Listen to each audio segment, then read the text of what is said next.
Dating seems to come with an endless list of checklists, things that you should have. You should be tall with a bank account that has money inside. You should have friends you can hang out with. You should be from a particular family, live on a particular part of the island or the mainland or whatever it is. And then there's that pocket that's very tricky to navigate. Religion. What if you meet him online and you really like him and everything's amazing, then you see in person and you're Christian, he's Muslim, but this is the love of your life. Do you give it up for the sake of religion or think love will conquer all? Let's find out right after this.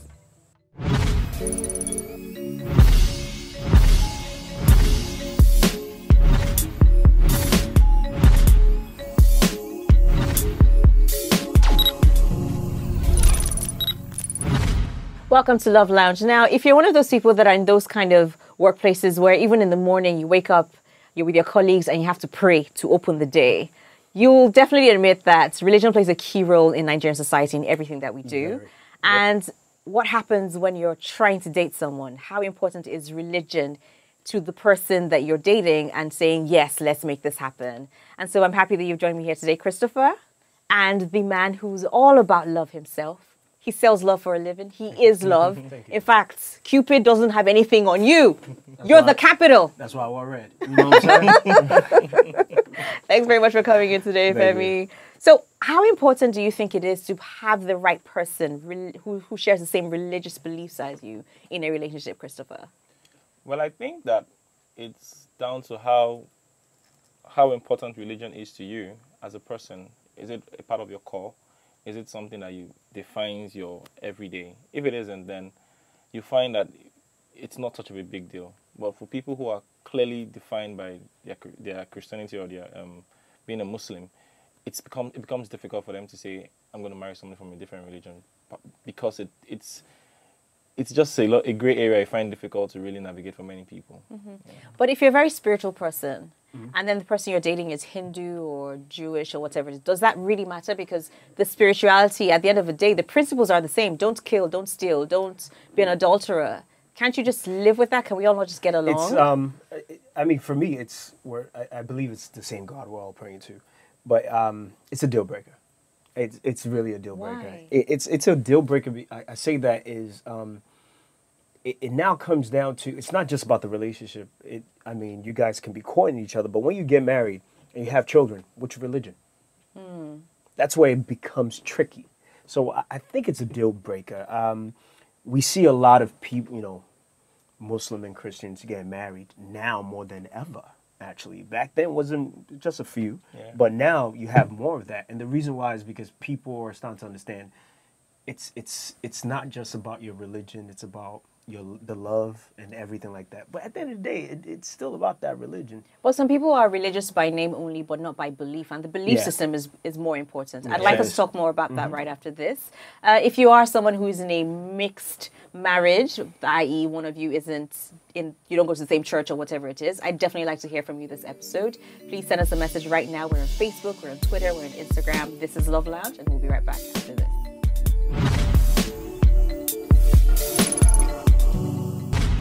Welcome back to Love Lounge. Now, you were saying something about how, being of the same religion is ideal. Is ideal, It can be a deal breaker if you're dating someone who's of a different religion to you. But I want to talk more about the belief system now.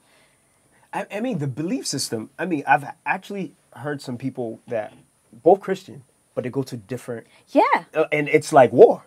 It's like, no. I'm Catholic, you're Pentecostal, you're Anglican, you're Baptist, and this I'm one, Methodist. And that actually, that causes a lot of friction. Yeah. Because, okay, I want us to go here, but no, I go here. So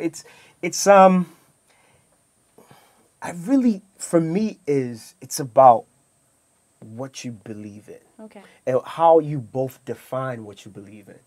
I know some people that don't go to church, but they believe in God. And God is blessing them too.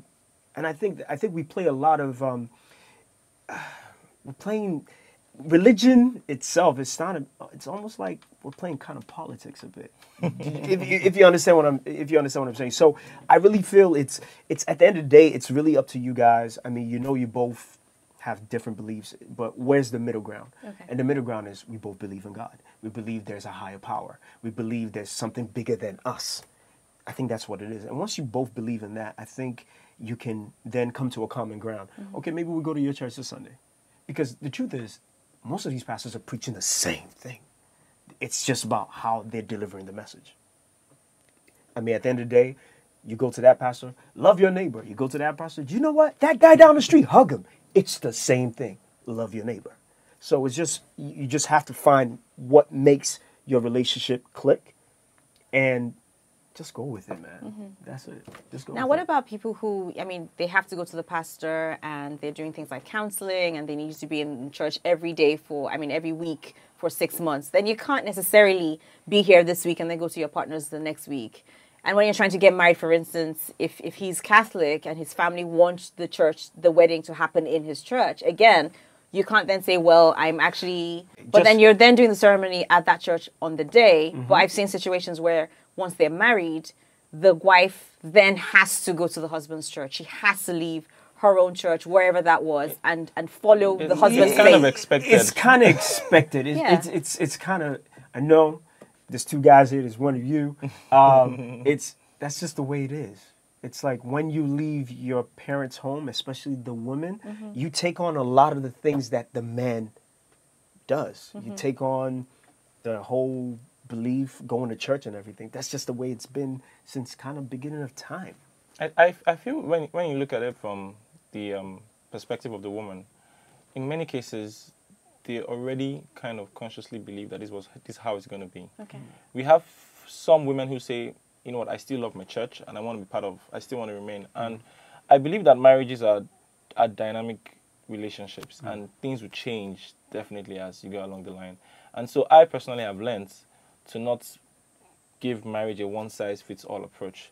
As regards relationships, as regards things like the church you attend or the mosque you go to, you will find that the marriage might have started and everybody was going this way, and then something changes and she says, you know what, I think I still like my church and let's go back. Yeah. So where is the balance in, for instance, I'm a Christian, I am the first daughter of my father. There's a very specific tradition for where I'm from, where all the first daughters must shave their head on their wedding day, and when we get married, we have to go to the village, collect the sand, put it in the pocket, throw it in the water, shave the head of my husband, mix it in sand, throw it in the water as well. Slow down. Okay, fine, there are too many steps. There are too many steps now. There's too many shaving of heads going on. Slow down. But you know what I mean? There's sometimes where, despite my religion, there are some traditional things that I must observe because it's part of my culture.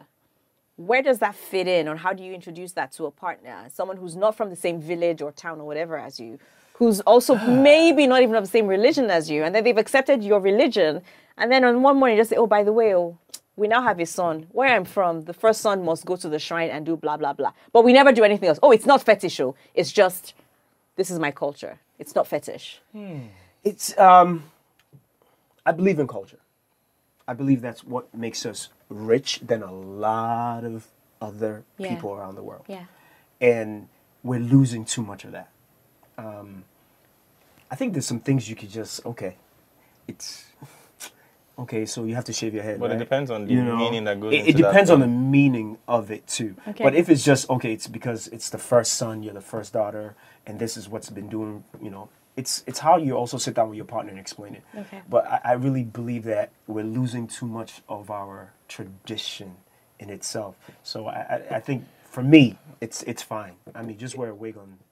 But if you look at the fact that for many Christians or Muslims, the transition from the traditional kind of religion to Christianity normally paints the traditional religion as being fetish. Yes. And many of the things that they do is, has a supposed fetish background to Well, it. for some of them, when you really look at it, it actually isn't fetish. Yes. There's a very significant thing about, what were you going to say? When you see this thing, though, and forgive me, let me look at the camera. Christians, forgive me. There's some of these traditional things that we think of fetish that some Christians do almost the same kind of thing. Like the whole bathing by the ocean and throw the sponge in and don't look at it. And it's... You know what I'm saying, Chris? I agree with you. There's that. The reason is because both things are spiritual things. So there would always be there's a spiritual side to both elements. So it's almost like they're both kind of Okay. in the same. But the thing about spirituality is once you swing one way, you have to know you're swinging that way. I understand. You have to just pick Exactly which way you're going. Exactly. But the thing is, that fetish thing, as you mentioned, some of Yeah. these fetish things we think of fetish are actually not really. You're acknowledging, I don't know, your ancestors, you're doing something to connect with who you were or whatever it is, right? And I don't know, I struggle with that sometimes because I think, what if I did meet somebody and it's taking me forever to find the one? I meet somebody and then he says, oh, by the way, our firstborn son must go and do something that on the outside looks fetish. Will I literally just say, okay, it's been very good knowing you so far, and me and my baby just disappear? Would I be wrong to do that? Because, or do I go to my pastor and say, this is what my husband has said we have to do? If my pastor says no, do I let my pastor have the final say in my marriage? Or does my husband have the final say in that environment? I don't think anybody should have the final say in marriage. You have to decide for yourself. Yeah. No one should have a final say in your marriage. Yes. It's you and your husband. For me personally, if I was marrying, I'm married, but if I met somebody who told me to do something fetish, I would definitely run. That's me as a person, because I've seen the effect of some of these traditions in families. And while they looked innocent on the surface, there's a lot of deeper meaning to it. Okay. Yes. And it also goes back to your belief.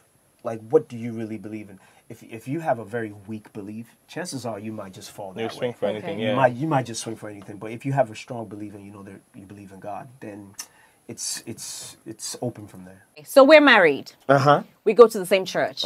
We've always felt the exact same way about God, And then you religion, woke up Jesus, one everything. day, And I woke up and I one- said, you know what? This God is not for me. I don't believe this anymore. I want to go off and be a Kabbalah faith is what I want to follow now. I like that Kabbalah faith. Olumba is what I'm going to do now. Do you know what I mean? Like, what happens then if it's about the belief in the middle ground? We've now lost that connection. The truth is, and let's be real. Let's be really real right now. The truth is, that relationship has now become a relationship that's going down south. That's just the truth. Because, let me tell you why. I'll say through a storm. Maybe not down south. No. You see, I think sometimes we look at storms and we think we can weather all the storms. Okay. There's some storms you can't weather. There's some storms you can't weather with your will at all. There's some things that you just can't weather at all. For me, if you wake up one day and you tell me, I don't believe in this God that we both used to believe in, of course I'm like, okay, why? What is it? You know. But if it becomes to a point that it starts to influence the way I feel about that God, it's more than a storm. It's more than a storm. But isn't that, what if it's for the better? What if I am now opening your eyes to something that you weren't aware of? But what if I opened your eyes to something you weren't aware of?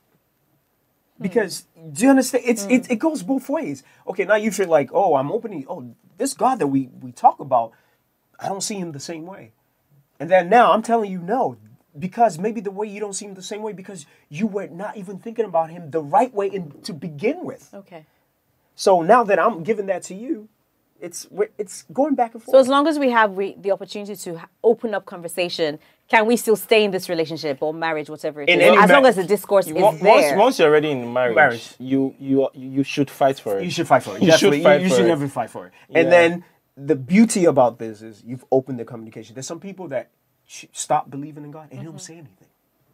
Okay. Thank you. I like that. You know, open up the communication, open up your hearts, your belief in your eyes, and don't wait 15 years and think God will just bring the man of your dreams to your doorstep. Thank you very much for watching Love Lounge this week. I'm so sorry we've run out of time. I have so much questions for you, but 30 minutes goes by so quickly. If there's anything we haven't covered, I am so sorry, but please keep your messages coming in. We will read them. At them on social media, they'll respond as well. And I hope you'll join us again very soon on Love Lounge. Have a great time. So can I ask you, if you were married to somebody and they just woke up and decided, I can't do this anymore, would you stay married to them? I will.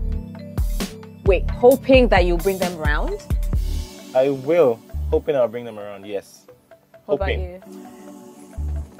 Maybe. That was it. I will. I will because Okay, I would say I will because I believe in the union of marriage. Okay. It's EbonyLife.